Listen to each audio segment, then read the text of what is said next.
Assalamualaikum warahmatullahi wabarakatuh. Sebelumnya izin memperkenalkan diri, nama saya Syahrul Nur Hadi dengan NIM 333610019 asal kelas A. Di sini saya akan menjelaskan materi kimia dasar tentang keseimbangan kimia dengan dosen pembimbing Pak Haji Ihsan SSC MSI. Di sini saya akan menjelaskan materi tentang poin ke-6 sampai poin ke-8.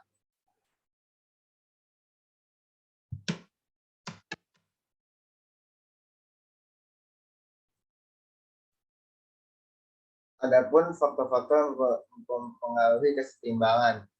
Pertama, pengaruh perubahan konsentrasi. Konsentrasi lautan menunjukkan banyak sedikitnya jumlah molekul yang terdapat pada lautan.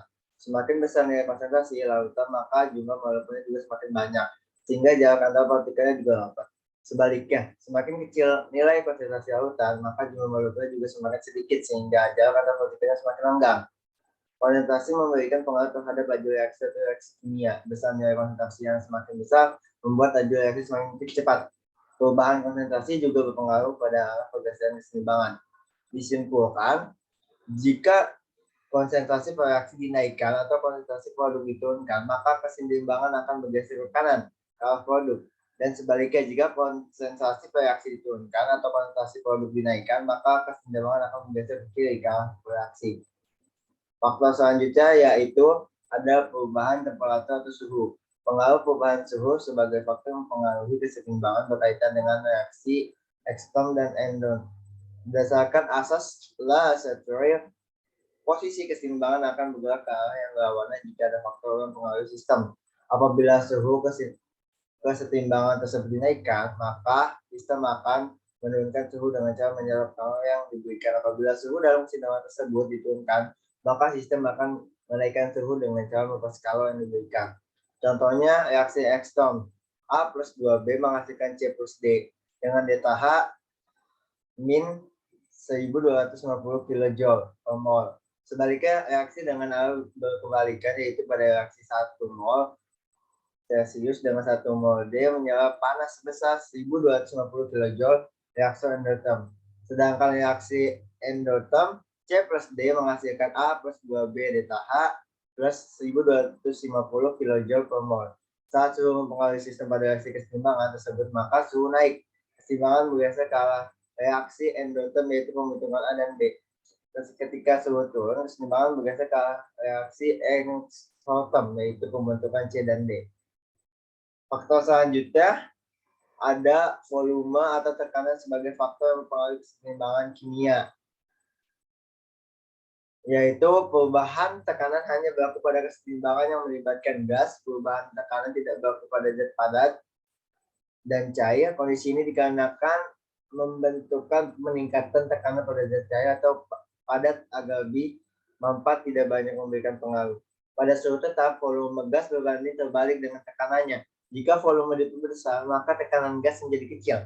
Sebaliknya, jika volume diperkecil, maka tekanan gas menjadi besar. Sehingga dapat disimpulkan bahwa pengaruh perubahan volume akan merupakan kebalikan dari pengaruh perubahan tekanan. Berdasarkan asas yang tadi, Laacheter didapatkan bahwa jika tekanan suatu sistem diubah, maka keseimbangan akan bergeser untuk membuat pengaruh karena perubahan tekanan. Jika tekanan itu besar, maka keseimbangan akan bergeser ke arah pada jumlah yang mol sedikit.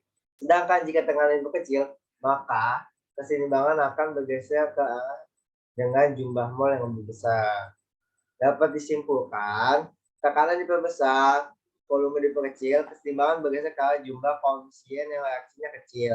Jika tekanan diperkecil, volume diperbesar, maka keseimbangan akan bergeser ke arah jumlah koefisien yang reaksinya besar. Seperti itu. Faktor selanjutnya yaitu katalis sebagai faktor mempengaruhi keseimbangan kimia. Katalis adalah zat yang dapat mempercepat reaksi dan mempercepat tercapainya reaksi keseimbangan. Zat yang berperan sebagai katalis disebut dengan katalisator. Contoh katalis adalah vanadium pentaoksida atau V2O5 pada reaksi 2SO2 plus O2 menghasilkan SO3. Fungsi katalisator dalam reaksi keseimbangan adalah mempercepat tercapainya reaksi keseimbangan, namun tidak mempengaruhi reaksi atau dapat dikatakan bahwa katalis hanya untuk mempercepat pencapaian keadaan seimbang. Penggunaan katalis tidak mempengaruhi baik letak keseimbangan maupun harga tetap setimbang. Sekian faktor-faktor yang mempengaruhi keseimbangan, yaitu pada selanjutnya itu pengertian tekanan Kc dan Kp. Kc adalah tetapan keseimbangan kimia yang dinyatakan dalam konsentrasi molar. Tetapan ini hanya berlaku untuk zat-zat dengan fase gas dan lautan atau aqueous. Sedangkan zat yang berfase padat atau solid dan cair atau liquid tidak disertakan dalam persamaan tetapan keseimbangannya. Kp adalah tetapan keseimbangan yang dinyatakan dalam tekanan parsial dan hanya berlaku untuk fase gas. Yaitu selanjutnya hubungan tetapan keseimbangan Kc dan Kp. Tetapan parsial gas bergantung pada konsentrasi gas dalam ruangan. Maka tetapan keseimbangan parsial Kp dari gas dapat dihubungkan dengan tetapan keseimbangan konsentrasi Kc atau dari gas tersebut. Hal ini sesuai dengan persamaan gas ideal, yaitu P dikali V sama dengan N kali L kali T. Karena N plus V sama dengan C, maka P sama dengan C kali L kali T, sehingga persamaannya menjadi Kp sama dengan Kc dikali Lt pangkat delta N. Selanjutnya, adapun contoh soal. Dalam uang 1 liter, 5 mol gas CCl4 dengan 60%. Reaksi CCl4 menghasilkan C plus 2 Cl2. Tentukan besar Kc dan Kp pada suhu 25 derajat Celcius dengan L sama dengan 0,08 gram per mol K. Diketahui di sini gas CCl4 dengan 60% berarti mol yang bereaksi sebanyak 5 kali 0,6 atau sama dengan 3 mol. Diketahui awal reaksi CCl4 yaitu 5 tidak menghasilkan apa-apa atau tidak menghasilkan gas. Sedangkan reaksinya pada awal-awal 3 menjadi 3. Pada reaksi CCl4 awalnya 3 menjadi C3 dan 2Cl2 6. Pada reaksi seimbang, reaksi awal CCl4 yaitu 2 menghasilkan C dengan nilai 3 plus 2Cl2 dengan nilai 6. CCl4 jadi CCl4 sama dengan N per V sama dengan 2 per 1 sama dengan 2. Sedangkan Cl2 sama dengan 6 per 1 atau sama dengan 6. Kembali ke rumus Kc. Kc sama dengan Cl2 kuadrat per Cl4 sama dengan berarti 6 per 2 dibagi 2 sama dengan 18. C tidak dihitung karena padat sehingga tidak mempengaruhi tekanan gas. Untuk menghitung Kp sebagai berikut. Kp sama dengan Kc kali Lt kali delta N. Dengan Kp 18 dikali 0,82 dikali 298 sama dengan 440. Nah, selanjutnya ada contoh pengaplikasian di bidang industri. Yaitu pertama ada pembuatan asam sulfat atau H2SO4. Pembuatan asam sulfat dilakukan melalui proses kontak. Caranya dengan membakar belerang murni di udara agar terbentuk gas SO2.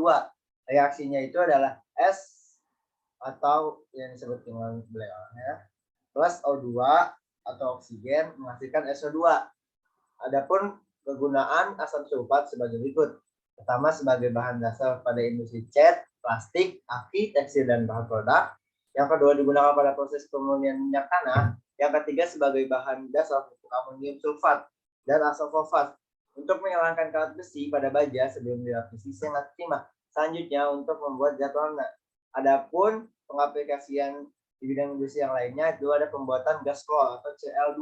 Pembuatan gas klor dilakukan dengan proses diacon. Caranya dengan mengoksidasi gas asam klorida dengan oksigen udara. Reaksinya berlangsung dengan persamaan sebagai berikut. 2HCl plus setengah oksigen atau O2 menghasilkan H2O plus Cl2 dengan delta H sama dengan min X kilojoule. Reaksi tersebut dapat dipercepat dengan katalis CuCl2. Selain dengan katalis, reaksi dapat dipercepat dengan mengatur suhu optimal reaksi, yaitu sekitar 430 derajat dan tekanan 200 atm. Hal ini karena reaksi keseimbangan tersebut berlangsung secara eksortem. Sekian presentasi dari saya. Sebelumnya saya mohon maaf apabila banyak kekurangan pengucapan, penjelasan. Sebelumnya saya masih belajar. Wabillahi taufiq wal hidayah. Wassalamualaikum warahmatullahi wabarakatuh.